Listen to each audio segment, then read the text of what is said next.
Also, since we're in a church, we got a request for number 428 in the garden. You guys have the hymnals? It's not in ours. You don't have it? We looked. Who's got it? I saw some of the rows had it, and the funny thing is, I don't know if you noticed this, I don't know what Baptists came in here and snuck Baptist hymnals into this Methodist church. There's some sacrilege going on. I come to the garden alone. Well, the dew is still on the roses, and the voice I hear falling on my ear, the Son of God discloses, and He walks with me, and He talks with me, and He tells me I am His own, and the joy we share as we tarry there, none other has ever known. He speaks, and the sound of His voice is so sweet, the birds hush their singing, and the melody that He gave to me within my heart is ringing, and He walks with me, and He talks with me, and He tells me I am His own, and the joy we share as we tarry there, none other has ever known. I'd stay in the garden with Him, though the night around me be falling, but He bids me go through the voice of woe. His voice to me is calling, and He walks with me, and He talks with me, and He tells me I am His own, and the joy we share as we tarry there, none other has ever known. Well, since it's an old country church, that seemed the way to start, you know. Imagine people were singing that song 100 years ago. So, yesterday, I know all of my talks are titled Florida Survival Gardening. They could have also been titled TBA, to be announced. All three of the talks that I'm giving are related to Florida survival gardening in different aspects. Yesterday, I did a talk, which for those of you that weren't here, I'm going to run through the points really quickly so you can get an idea where we were. It was called Why You Can't Garden in Florida. And the 3 points that I covered was, first, you have the wrong plants. Not all plants are adapted to Florida. Many plants that are recommended in books from Yankee states. I mean, you read Elliot Coleman, and Elliot Coleman's got such great stuff that he writes. The year-round gardener, like, wow, look at that, he does it in the greenhouse under the snow. It's like, well, that doesn't really apply to Florida. And a lot of the things that he's growing that are so easy for him to grow definitely don't grow in Florida. And a lot of the stuff you read online and a lot of what you see on YouTube are from climates that are not Florida's climate. And beyond that, Florida's climate, part of Florida, it could be Georgia. And the other part of Florida could be Puerto Rico. That's a massive difference. And if you live in the ridge in the middle of the state, you might get a 16-degree overnight. If you live an hour and a half in either direction near the water, you might get a 31-degree overnight. That's a huge difference. if it says that you're in, oh, this bottom part here, that's all zone 10, but you happen to be in the middle of it, it may not be zone 10 weather that night. And if you think you're in zone 9, but you live on the coast and there's like sea grapes, okay, you're not in zone 9. You're in the tropics. If you see sea grapes growing or poinciana trees, you're in the tropics. So the first point was why you can't garden in Florida is you're not using the right crops.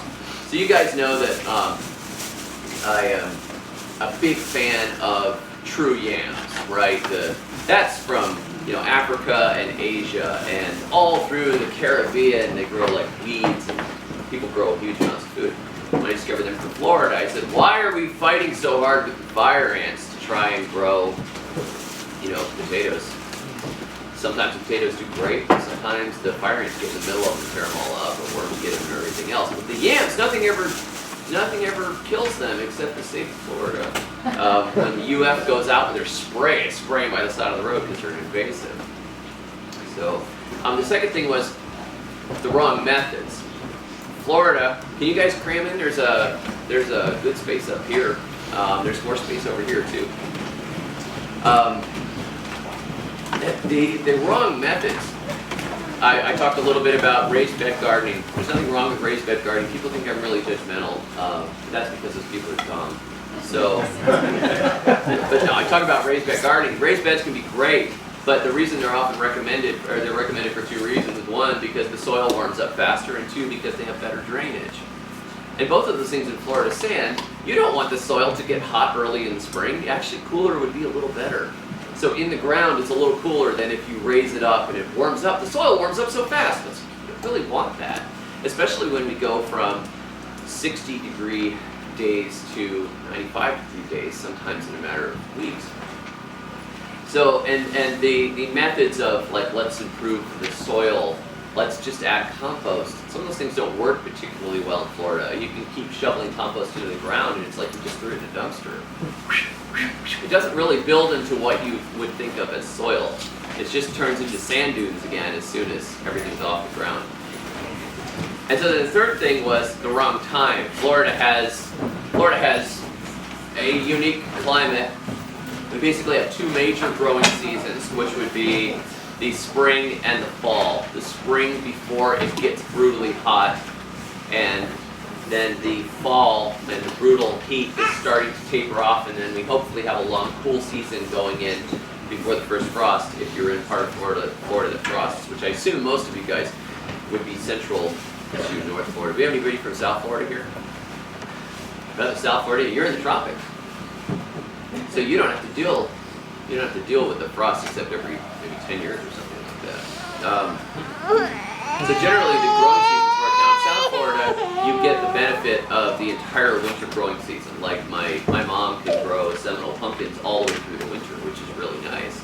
And you can grow all your vegetables. Basically, you're planting tomatoes down there in November, and then bringing them out. And pretty much by March, April, you're starting to taper out on them. But generally we have those two big growing seasons, the spring and the fall, and then we have the secondary growing seasons of the winter when you can get some of the cold season brassicas unless we get a really bad cold event. Usually all those nights in the 20s, it doesn't usually knock them out, and you can carry stuff through the winter, and you can usually have fresh greens, or you can plant a bed of salads and cover it with a sheet. And then you have the summer growing season, which is pretty much like Southeast Asia or Africa. It's hot, it's humid, center of Africa. And so that's when you grow okra and yard-long beans and your yams and your sweet potatoes and your black-eyed peas. Those can go through, but most everything else is just like, no, I'm done. I'm just done. The tomatoes just give up. They punch the time clock and they die. That's it. So I talked about that yesterday, why you can't garden in Florida. So the wrong plants, the wrong methods, and the wrong time. Today I'm going to look at something which is probably the most fundamental thing that you need to know about Florida, and that is dealing with the sand and dealing with the soil. Probably most of you have read about, you're supposed to feed the soil, not feed the plant. Or the best thing about a garden you know, the thing that you have to do first is build the soil. How many of you are really happy with the soil that you've been able to build in Florida? Anybody had like really great luck? In Florida, we're fighting geology. We have a good amount of rainfall. We have a high level of drainage. Soils tend to run towards the acid, except in some areas. If you get down to the South Florida where it's, you know, it's lime rock soils and stuff, there are areas. But we have this fast draining hot sand. And if you're lucky, there are spots, they're usually crowded with farms, but there are spots where there's good soil. South of Lake Okeechobee, there's an area that has these rich muck type soils that have stuck around for a long time. And that's really good. If you were to buy a homestead, I went and looked at a couple of different homesteads at different times, but I remember this one couple, they said, we bought this house. We want you to, no, I remember, here's a better one. Okay, a prepper group. A prepper group says, we're going to buy you lunch and pay you to come out and look at some property, but you're going to have to be blindfolded. And I'm like, how much money do we have in the bank, sweetheart? She's like, we're running a little low. Do we need milk? Okay. Well, I got this gig, see? The guy seems real nice, right? Yeah. So anyhow, these two guys tell me I gotta wear a blindfold, and they buy me lunch, and they drive me out into the middle of nowhere somewhere in the center of the state. So we're driving for like a half an hour or so, and I'm like, I don't hear seagulls. I don't think we're in the warehouse district. Is that a trash compactor? Oh my gosh. Pig farm. No, okay. So we get to this place, and they have bought this neighborhood, and there is this beautiful freshwater pond that's spring-fed, crystal waters, but the land is all pines and some palmettos. And the palmettos have those yellow leaves that are indicative of them being short on nutrients. So when even the palmettos look bad, you're in trouble. So I go and I look around this property, and it is that, it's not just the white sugar sand, but it's that kind of yellowy sugar sand. And the weeds are far apart. And the weeds are pointing guns at each other and saying, stay back. This is my little piece, right? I mean, it's patchy. When even the weeds don't grow well, and when the palmettos are anemic, you've got a problem. It's like sugar sand, but it's that yellow acid stuff. So I'm looking around, and I step over an area, there's a little pygmy rattlesnake goes by, and I'm like, this is not a good place to garden. They said, we want a big community garden that we can share, that we can set out plots for the different homeowners and stuff. I said, you can do it, but man, this is going to be some work. And it will never do as well as somebody that starts with soil that's better. So if you were going to buy a homestead, what you want to look for in Florida is look for live oaks, hickories, plums, a wide mix of species, but particularly some of those hardwoods. Those are a good sign. Now if you have the oaks, but they're little scrubby oaks and they're only like 20 feet tall, those are not the good oaks. A little scrubby, you know, there's a lot of those scrub oak types, and the water oaks are not usually indicative. They could be in good soil, they could be in poor soil, but you know the ones that they get real tall and then they rot out at the bottom and then they just randomly fall through your boat. Like wherever the boat is, they fall that way. Boom. If you see those mixed hardwoods, that's kind of an idea. Like, okay, if they can survive on that, you probably can do pretty well with some other stuff. And of course, if you see the wild plums, you can probably grow some cultivated plums, peaches, that sort of thing. You already got 12 stone fruit.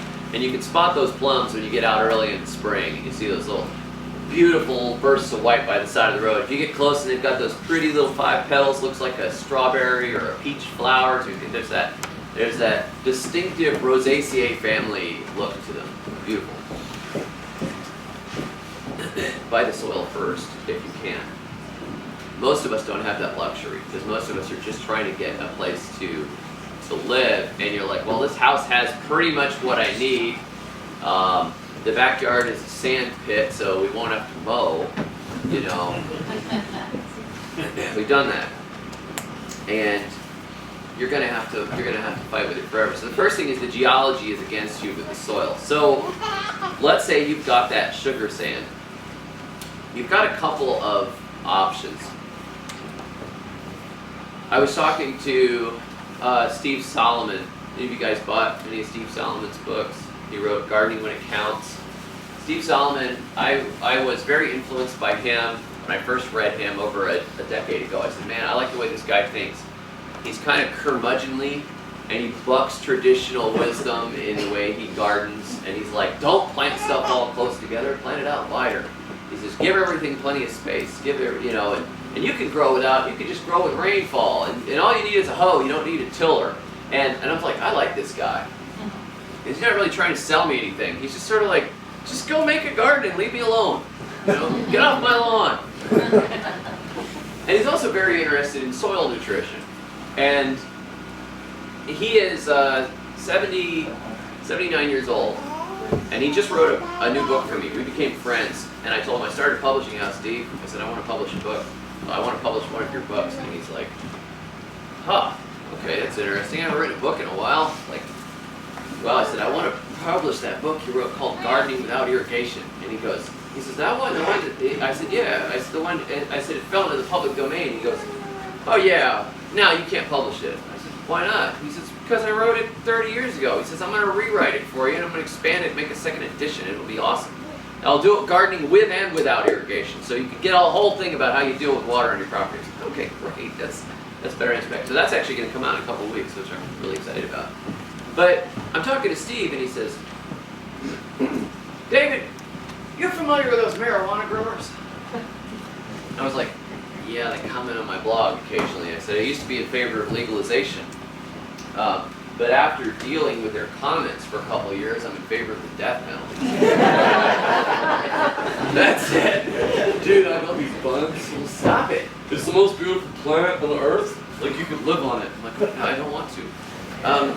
So I get all these comments. He goes, I said, okay, yeah, okay. Well, what are you telling me? He says, well, they do a lot of these things hydroponically. So like they try to get the highest amount of growth and the highest amount of yield, like in their mom's basement. I'm like, okay.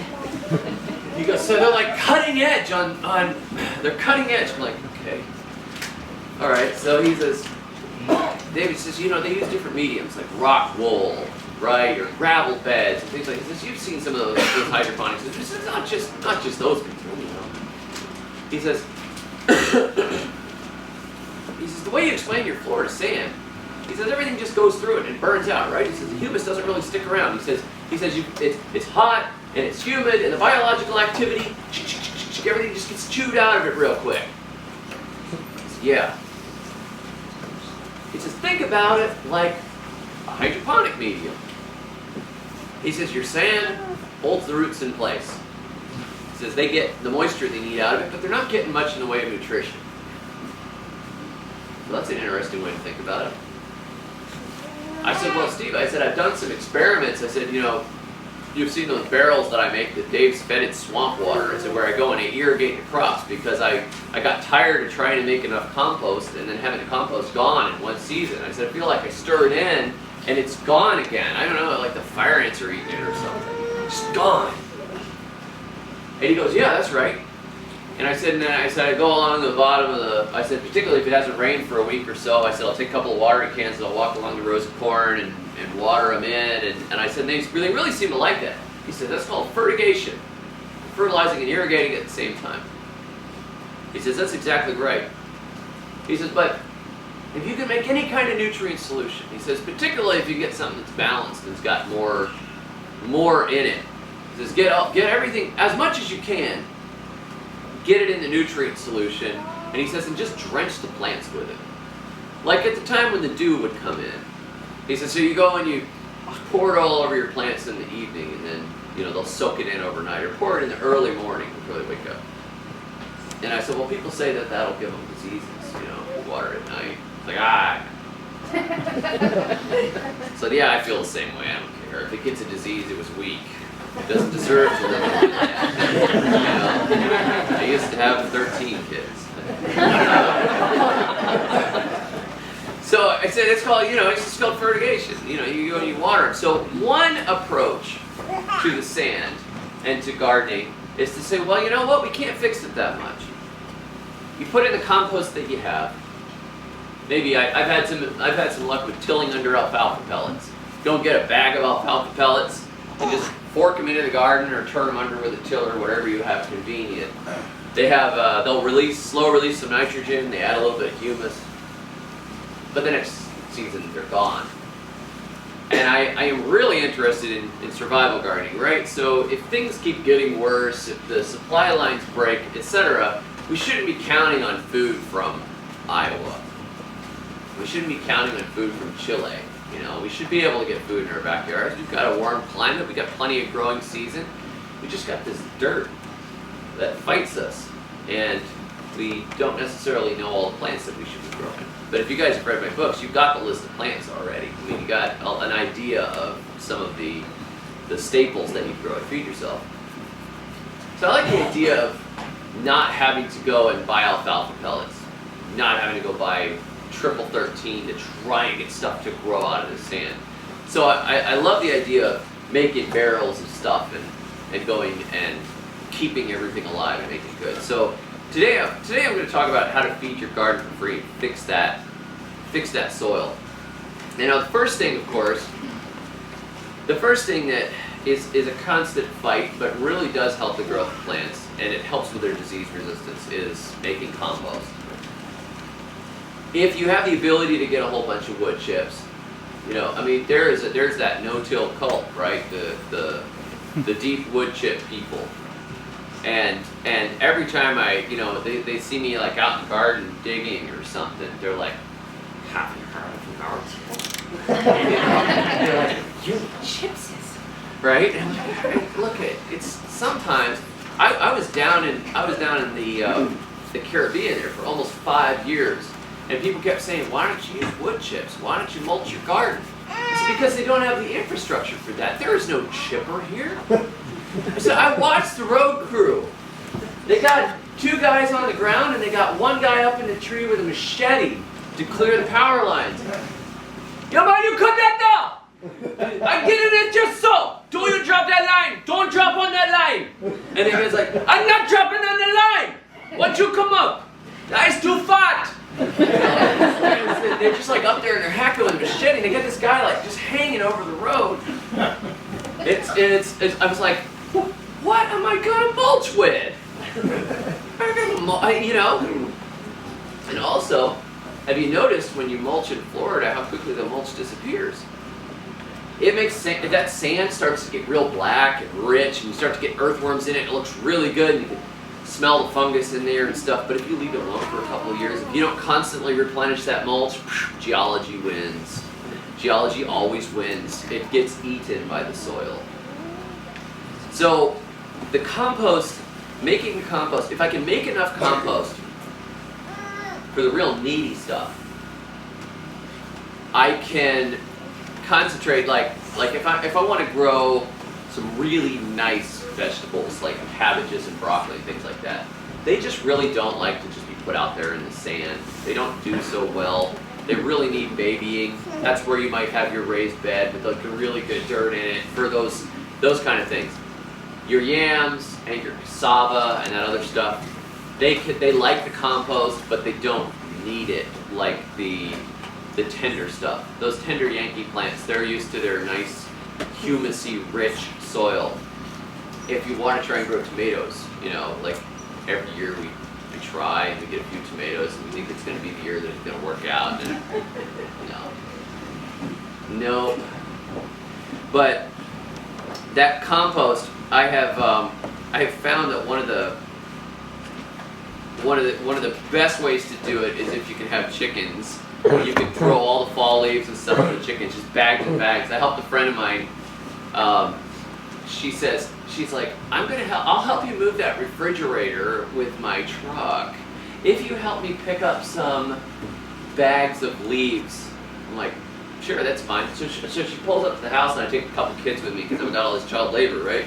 And she's got this huge trailer and behind her truck, and she's going to go down to the rich neighborhood where all those poor saps bag up their leaves and they put them by the road to get taken out because otherwise I guess they get fined or something, I don't know.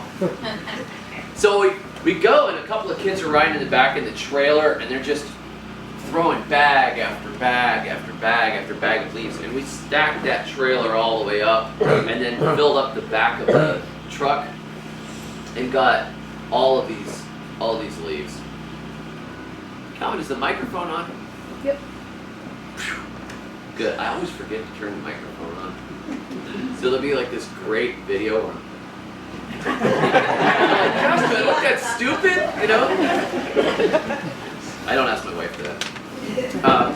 So go on, we load this whole thing up, and then she takes it home and she throws it in. She's got her chickens in this enclosure, and she fills it with leaves like this tall. And then about 6 months later, she just goes in there and she starts sifting and pulls all that compost. And you guys have seen me do that on the videos. If you can get the chickens, you have this constant source. And I love the idea of free ranging. There's some benefits to being able to run your chickens through the woods and having them go gather food for themselves. And then the ones that are real trouble get eaten by the neighbor's dogs anyways. And it kind of sorts your flock down to the smart ones. So your free range birds are up doing the thing. It's great. There's some good things about free ranging, but there's some bad things about it, particularly. I mean, everything in Florida seems to want to eat chickens. If you let them go running through the yard, it's like they're going to die. Especially if they're, hatchery chickens. They don't really have the instincts to protect themselves. They're like, oh, fox, you look like a friend. It's like, don't be judgmental about foxes. So they if they're enclosed and you throw all that material in there, they'll turn it into compost. And with how warm it is and the amount of nitrogen that their droppings make, plus that constant agitation, you can go out there and sift it, and even the dirt underneath gets black and rich. And then you take a little bit of that and put it on your beds. So if you can enclose them, I don't like to even have a gigantic run. I like it to be small enough, but there's a lot of deep material in it that they're gonna really make compost out of it. So that's one way I found that really makes good compost. The other thing is if you can get the wood chips, you have to put layers of nitrogen in it. So you can put in, if you can get chicken manure, you can throw it in there. You can layer in alfalfa pellets. But another benefit too, if you want compost that really sticks around in Florida, if you can add any clay to it. If you can get clay from anywhere, pottery clay. If you can get the clumping, unscented cat litter that has bentonite clay, it makes the humus molecules sticky. The compost that I make in South Florida and my parents' backyard, there's a big bin that my dad put in some years ago, and they constantly just throw all their kitchen scraps in there. It comes out fluffy and sandy, but it doesn't really stick. It's not really sticky. And it tends to dry up and just blow off the surface of the ground unless you dig it under. It's a very fine stuff, but the molecules are not sticky and they don't hold together. And when you're adding a little bit of clay to the soil, you don't have to worry. You'll see these things like, don't add sand to clay because you'll make concrete.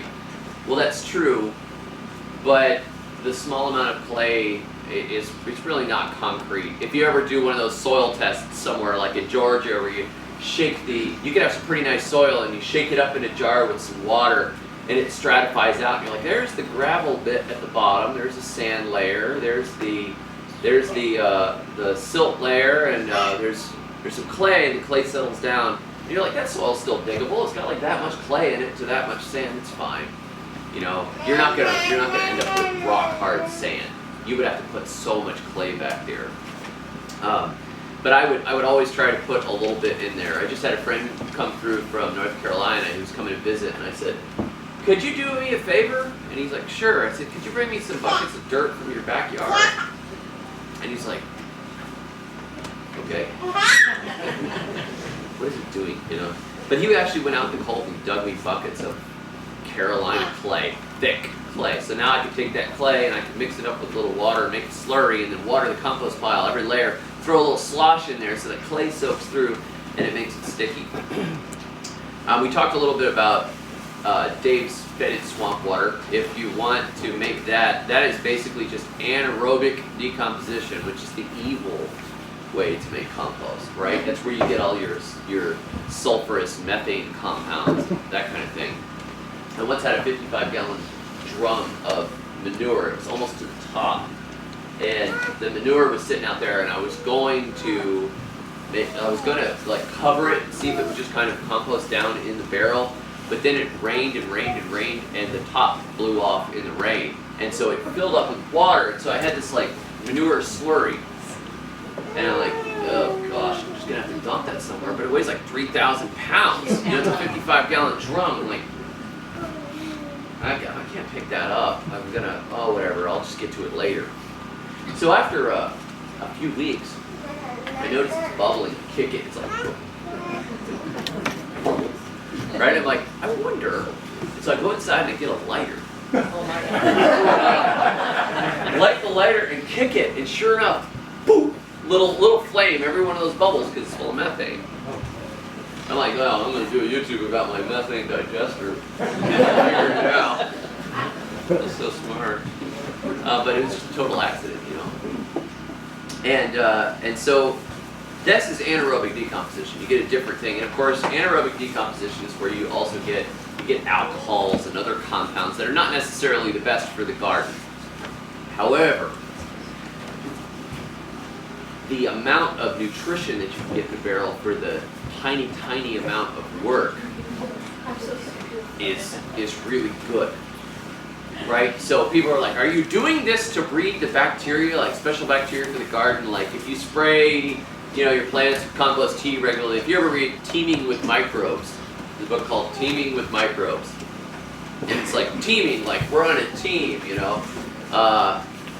You read that book and you get about halfway through and the guy starts talking about compost teas, and it's like he's spraying this compost tea and you do it like this, and you got like your bubbler, and you could do a vortex and you could do this, but don't let it sit more than 24 and a half hours because they start dying off and they start, I don't know what happens, they start turning into bat viruses or something. But you know, it's like he's got all these systems of making compost tea, and he's like, and you got to apply it every week, and you got to apply it at a certain time of the day, and I'm like, I'm not doing that.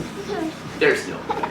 I'm not going to have that bubbler running for 24 and a half hours, and then I'm going to be like, I got to get up at 6 so I can mist them with the dew, you know? So all the little bacteria can do whatever they do and fix it. Now, I'm not interested now. What I was interested in is, okay, these folks are making tea out of comfrey. They just let comfrey leaves rot down for a week, and then they pour that on the gardens. The gardens don't die. They love that. And then other people say, well, they make manure tea. They take a shovel full of manure and put it in a bottom of a barrel and put some water over it, and you water with that. That works.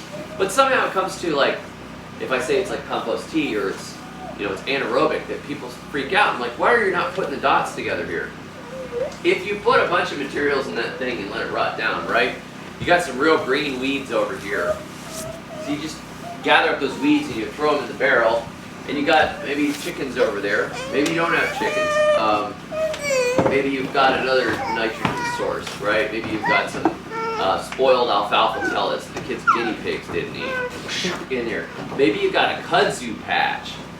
Kudzu is a great nitrogen fixer, a lot of nitrogen in those leaves. Throw those in there, right? Let it rot down. This one guy said that the bindweed was taking over part of his garden. He says those things were such a pain in the neck, they were covering the whole fence. He says, so I crammed this barrel all the way full of and smashed them down, and I made that swamp water like you said. He says, I watered the garden with it, the garden got all beautiful and green. So what you did is you took all the work that those plants did, gathering minerals and setting carbon, gathering carbon, and they're pulling stuff up. Maybe some of them are fixing nitrogen. Some of them have tap roots. They're really good at grabbing phosphorus and other minerals. Some of them are not. So you just mix a wide range of stuff. You just let it rot down. You've taken all their hard work, and all those minerals are now in the water. So when you go down, you water between the plant rows. You soak the ground. You do that, you know, hydroponic medium thing, and you irrigate with it. All that stuff goes into the ground, and it's beautiful. And the plants thrive on it. But it's not to be thought of like, I'm going to breed beautiful bacteria that are just going to go down there with shovels and start digging around the plant roots and, bringing the plants some coffee or whatever they do, We're not doing that. I figure that stuff will come. A lot of those things, they're constantly trying to introduce bacteria to the soil. I don't really see it as particularly important unless you really have a dead area that's been torched, or if you're planting a plant that's never been there before. Sometimes, you might go and, like if I'm planting a pawpaw tree in my yard, I've never seen a pawpaw tree in the yard, but there's pawpaw trees growing here and there in the wild. I went by a pawpaw tree and I dug up a little soil, and when I planted one in my yard, I took the soil a little soil from around that healthy pawpaw tree and put it around there just in case there's some sort of pawpaw bacteria or fungi that might interconnect with those roots and make it happy. But we're just talking feeding the garden. That swamp water works really well. Another one that works really well, which is really easy to get, is ashes. You get ashes, you get your potassium, calcium, little trace minerals, and you also have the benefit of raising the pH a little bit without having to go buy lime. And if you have pines around your yard, if there are wild blueberries, if there is yapon holly, gallberry, that kind of stuff, if you see that those little reindeer moss, those little lichens growing on the ground, you probably have acid soil, and the ashes will make that ground much better. You can just go burn a pile of stuff. You have a little bonfire with the kids or some friends, and you just let it all burn all the way down, and you just scrape it up, and you put it in a new garden bed. This particularly, your brassicas love this, and figs. Figs love ashes. I met a farmer, and he told me, he said, I don't give those figs anything but ashes. That's the only fertilizer they get. They get fertilizer, they start to get big and green, and they get diseases and stuff. He said, did you give them just ashes? They love it. Makes sense, so just give them ashes. So the ashes are real easy, and I love fire. There's many uses for fire in gardening. You can get rid of weeds, you can create biochar, you can get ashes, plus it's just a great way to spend time with the family. And you cook outside, you roast some hot dogs. There's something really nice about sitting around a fire, and then it gives you an excuse to light fires too. If you're in the city, you got to get one of those little outdoor fire things, or you get a big Weber barbecue grill and you take all the stuff out of the inside of it and you just burn inside of it. And you're constantly like, that guy's grilling. He's been grilling for 38 hours. And you're like making biochar and ashes, Hey neighbor, you just got a couple of pork chops. Oh, hey officer. They'll just ignore you if you do that. Now, if you dig a big trench in the yard and you start burning and it looks like, Saruman, that's not good. The next one is one that is one of the best fertilizers that you could possibly use to work the soil and fix the soil, and that is manure. And of course, we know that manure is also one of the worst things that you can put on the ground now, because since it's 2007, I think they released it, and then it's been recommended by the University of Florida and other universities. There is that spray that farmers use in their field called Grazon, which has aminopyralids in it. So because I've written about it a couple of times, I've talked about it moderately often, I get emails pretty regularly. Do you think this was Grazon? Do you think this was Grazon? I'm always getting pictures of these beautiful gardens that people put all this work into, and all the new growth on all the plants is twisted up like gnarled. And I was at a plant show about 5 years ago with my plant nursery, and this woman comes up, she's like, oh, you do gardening? She's like, so every year we grew the most beautiful melons. She goes, but this year, something was wrong. And I said, oh. I said, how'd you grow them? Well, we would always get a trailer full of composted horse manure, and we would till it into the area, and then we would plant them, but this year they just didn't grow at all. Yeah, I know what happened. They sprayed the hayfields with it, and it's a persistent herbicide, which also it sticks around and it distorts the plant growth. It inhibits the cell stacking function. So the cells, instead of making nice blocks like this, they start to go sideways. They don't know how to form anymore. It's just melted the proper DNA, the way it's supposed to actually, the blueprint's busted. So they sprayed on these hay fields, and then most people buy some hay for their animals. And if you buy some hay for your animals, chances are it came from a producer that's using this stuff because it's all recommended. It gets rid of blackberries and pigweed. It selects out broadleaf plants. And most of the garden plants that we grow are broadleaf. And it's particularly hard on tomatoes, peppers, cucumbers, beans, and it's everywhere. It's in black cow bagged manure. They've had people put that on a garden, and then their gardens die. Black cow won't say anything about it. It's because they're just stuck. Everybody's stuck with manure now. You can't even get like manure without it most of the time because they'll say we don't spray our fields, and I'll say, do you ever buy hay? Well, we buy some hay. Can't use it because we don't know where that hay came from, and it sticks around for so many years, like 2 to 3 years. You can take that, you feed it to the animal makes manure, shovel out those stalls, compost it for 6 months or a year, go spread it in the ground, till it under, plant your tomatoes a couple weeks later. About 3 or 4 weeks after the tomatoes start growing, they start to do that little twist. The first few leaves come out okay, the next few leaves get a little weird, and then the leaves get thick and distorted, and it just stops growing. And they just sit there till they die. But it's in the supply. Mushroom compost. They get residue from farms. There was a potting soil compost supplier in Gainesville, the Gainesville Gardening and Preparedness Group. They did this big bulk order. We're going to get some awesome soil and compost. And that batch, the guy had been using manure for years, no problem. It's mixed in. That was part of his compost. So multiple gardens in that group got killed, and apparently the guy had to go out of business. And he'd been a great guy, he just didn't know.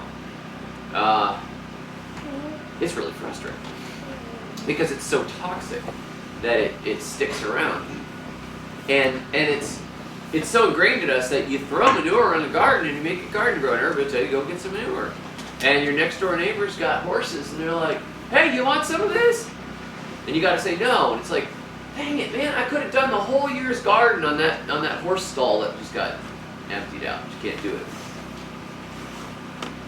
So the irony of it is, by trying to do a good organic garden with manure, it's actually more dangerous than if you just threw 10-10-10 on the ground. And it's like, that's so messed up. But you don't get that humus, you don't get all that rich, that good waste and all those beneficial bacteria because of that poison. So you have to be very, very careful at this point with manure. But if you are raising chickens, chickens are not fed on hay. The chickens are usually fed on corn and soybeans, which are not, they don't have those same pesticides on them. That's not going to be a problem. If you have rabbits and the rabbits are not eating hay, the rabbits are eating alfalfa, no problem. They don't spray it on alfalfa. I haven't had any trouble with alfalfa. But if you're trying to straw bale garden, sometimes they spray grain fields with it. So it won't affect corn, it won't affect grain, it won't affect anything in the grass family, but any broadleaf stuff, it kills it. So manure is one of those really frustrating ones for me because it's like, come on, man, I got all these wood chips, right? All I got to do is go over to the horse barns or one of the dairies or something and just get a big pile. You could buy, $30 for a load of manure, and I could layer it out, and I could make huge compost piles. But I can't do it anymore. Mama. It's driving me nuts. It's such a waste. You got to throw the manure away. That doesn't make any sense. It's busted. So manure, you got to be real careful on. Usually your rabbit's okay, chicken's okay. And if you're raising your own animals on your own pasture, then you're going to be okay. And if you wanted to have a human composting toilet system, we did a total really close to off-grid system down in the Caribbean where we had the bucket toilet system, kind of like Doug and Stacy were talking about, right? So we had a bucket toilet system, and we had a big 3-bin composter with a lot of we would get all of these bamboo leaves from the woods. There was just massive piles of them, and we would just cover the material and let it rot down for a year, and then it just turns into compost. And you could just throw it in the garden. But most of Florida, you probably can't get away with that. I mean, you get away with it if you don't tell anybody, but it's not my first choice for feeding the garden, but if I get down to a survival situation, be like, okay, all manure is going in the garden, And if you wanted to, you could just dig trenches in it. I've read multiple stories of, before indoor plumbing, often they would have a trench in the garden, and everything that was from the bed pans or whatever in the house, it gets thrown in the trench, it gets covered over, the soil organisms deal with it. By the time that area gets planted, it's totally safe, you know. The next thing, if you are anywhere near the coast, Florida's soil really, really lacks minerals. If you can get seaweed, seaweed is garden gold. It seems to increase the vitality of the plants and help them fight diseases in certain ways. I don't know what all it does. It seems to repel pests. The plants that have seaweed, they usually have glossier leaves, they have better growth. Because seaweed is floating in the ocean, it's able to absorb all the nutrients that are in the ocean, and every nutrient possible is in the ocean. There's like 90 minerals. Plants are known to need 16, but there are 90 in there. So just in case, you know, your plants needed a little bit of tin or silver or something, you know, it's in there. But there's so much mineral in there. If you could to remineralize your land, you could go and you could grab seaweed and throw it in the back of the car, throw it into your compost piles and mix it in with your clay and your other stuff and make it stick. Hopefully those minerals stick a little while. Or you can use it for mulch. If you're close enough to the coast where you can get it regularly, it's really good to use for mulch. If I'm mulching tomatoes with it, tomatoes, keep trying. But if the tomatoes that I mulched with it, they did not get burned and the tomatoes were tasty.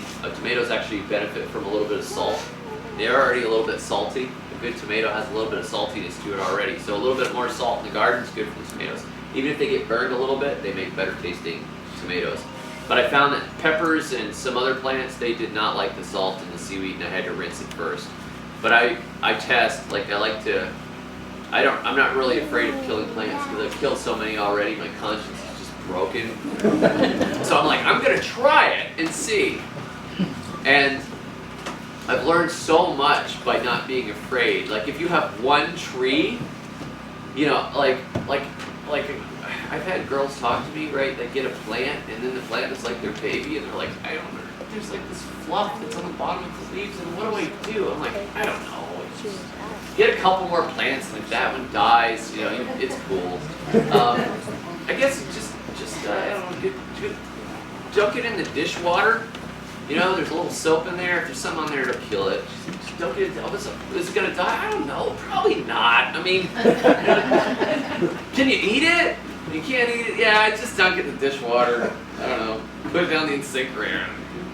No, I mean, you want to take care of your stuff, but by experimenting, you really learn a lot, right? If you've never pruned a tree heavily and seen how it responds, you're so scared to prune a tree. The first time I tried to drive on the interstate, when I learned to drive, I was so scared to drive on the interstate in South Florida. It was so nuts. And then we had those guys on those little crouch rocket bikes, and they would go like 200 miles per hour every night. And the cop's just like, we'll just wait until they crash. You know, I mean, you can't even catch them. But there's that fear because you haven't done it before. When I went down into the third world, I was like terrified. I'm like, I don't know if this is going to work out or how it's going to work. After a few months there, I'm like, yeah, man! You know, it's like, you know, big deal, everything's cool, you know. You get totally used to it, even though when you get dropped there initially, it's like, what do I do? What do I do? What do I do? So you got to not be afraid to experiment. And seaweed experiments worked out pretty well for me. I put seaweed in the fetid swamp water. I've used it as mulch. I've just thrown it into the compost pile and let it rot down. If I can put layers of seaweed in my compost pile and use some of that finished compost, I know I got those minerals in there. And the plants, they love it. Now the next one, there is a potential, instead of just treating the ground like an endless sink, there is that potential for making biochar and having the biochar stick around. So one thing I have really wanted to experiment with before I left the States was, could I improve soil not just for a season or two, but could I improve it permanently? Could I beat geology? Because some people beat geology before down in the Amazon where they had a bad weathered yellow clay and it was totally it's the areas where they slash and burn. It would slash and burn, and you could garden for like one season, and then the second season you get about half the harvest, and the third season the ground is just rutted out and dead, and they would have to wait 10 years to garden on it again. It's that kind of soil was their base soil. But they were burning, putting pottery shards in the ground, and bones and all this stuff in all these pits, and they're not sure if these folks were just really into barbecuing for like 1,000 years, and it just, the soil around the village got better and better and better. It probably had all kinds of manure in it, and and it just built and built and built.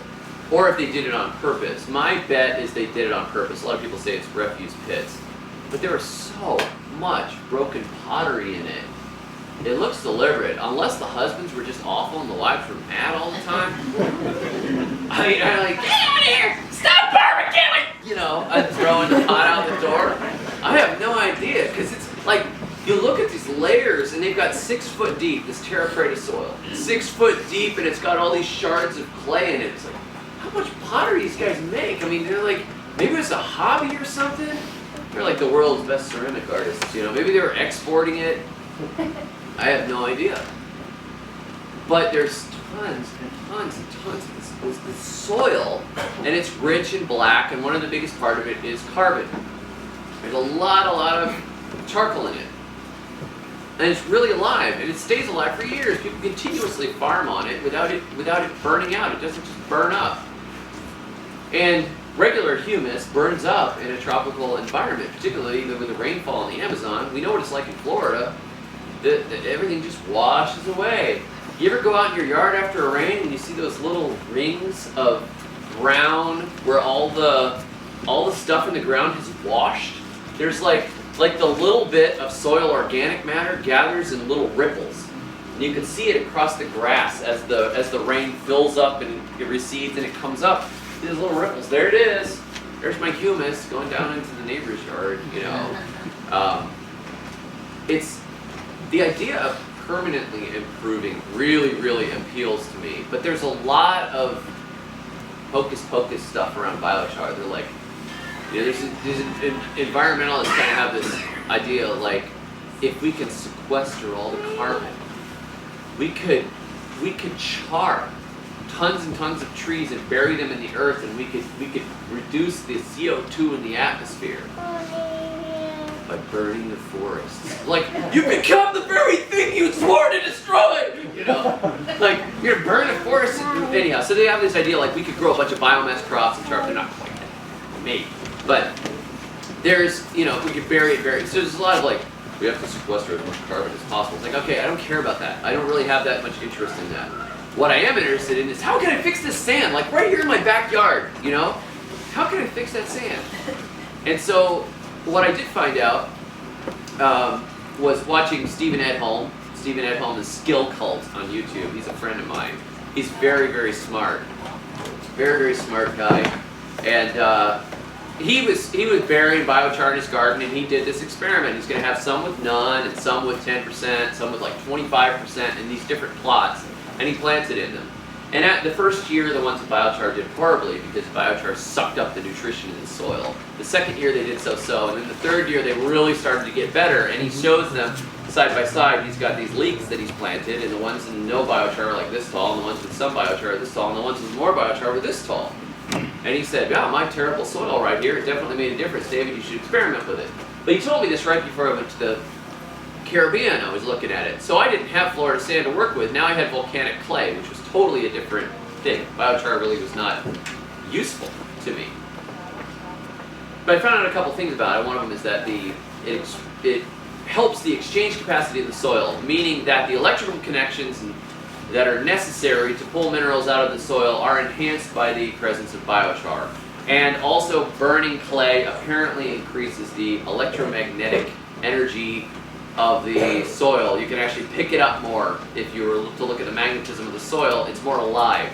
There's more potential activity, and we have electricity running through us. There's electricity running through plants. So there's something that's going on with burning the clay and putting it in there. So I burned the clay and put it in there. I'm cargo culting like the ancient world. I don't know why we're doing it for sure, but we're trying it. But we know that the biochar sticks around for a long time, and it also it has all that pore structure. So the idea is bacteria and fungi can move into it. I don't know. I haven't gone like knocking at the door with a microscope to see, who's home in it.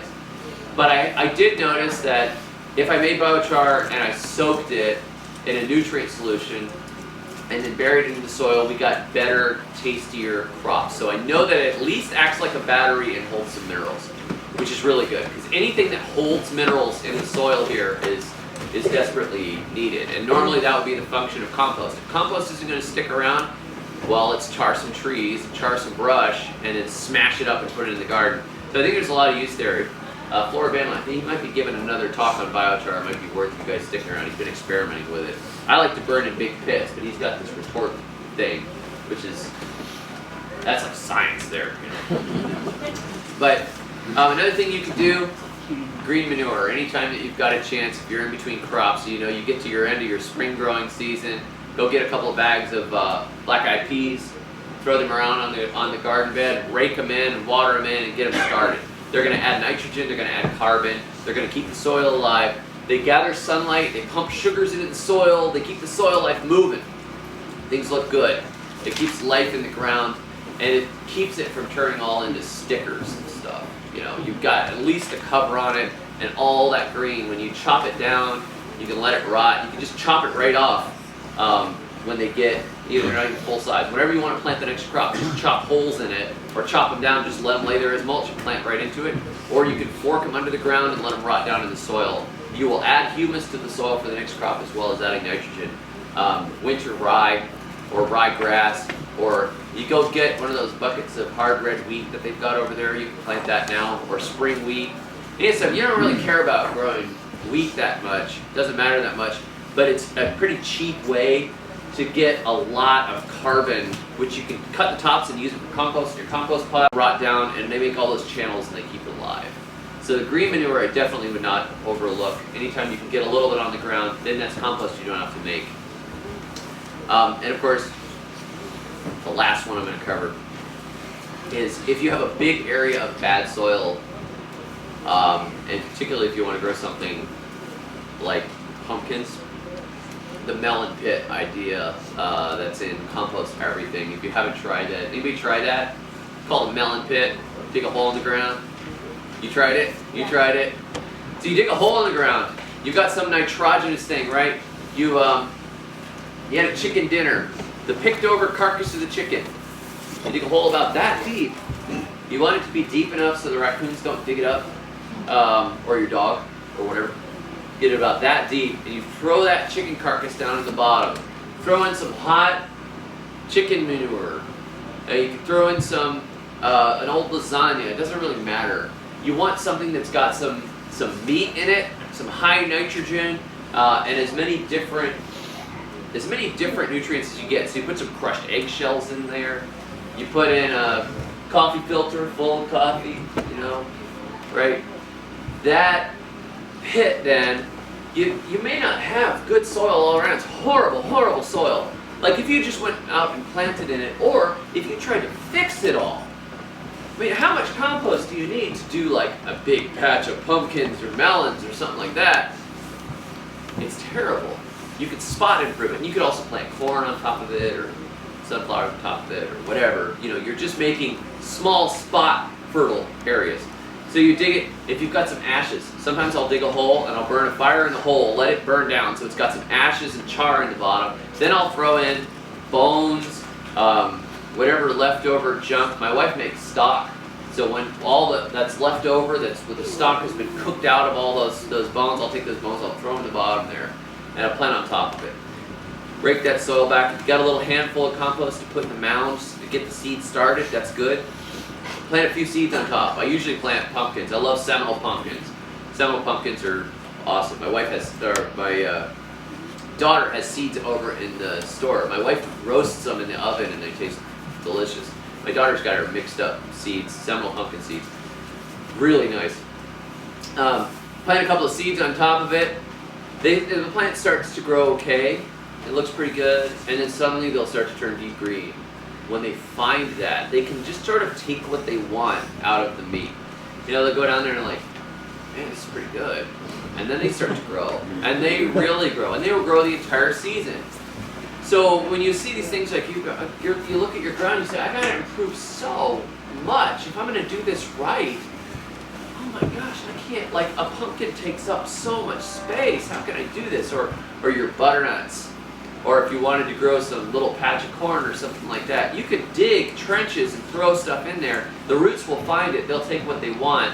You could also, it allows you to compost stuff that you might not be able to put in your compost pile easily because the rats are going to get it or the neighbor's dogs tear into it or whatever. You dig it, you put it in the ground, and it will feed a crop the entire season. We grew 500 pounds of pumpkins this last year on about 8 of those. And it was in horrible soil, nasty soil where even the weeds didn't want to grow. We dug those pits, we burned in them, we threw in bones. I had ham bone in one, or whatever, you know, a little salt in there, a little sodium nitrate. Plants love that. So they just grow like crazy. The vines run and run and run. Sometimes you'll see as the vine runs further and further away, the leaves will start to get smaller. It's like, oh, we're going the wrong way. Are you sure we're in the right neighborhood? I don't know. You know, the leaves are getting tinier and the tendrils are like. But generally, you get a pretty good yield off it without having to improve all that ground, because that's just, it's a terrible pain in the neck. So I'm going to end there. If you have any questions, I think we're right on the dot now. And he walks with me and he talks with me and he tells me I am his own, and the joy we share as we tarry there, none other has ever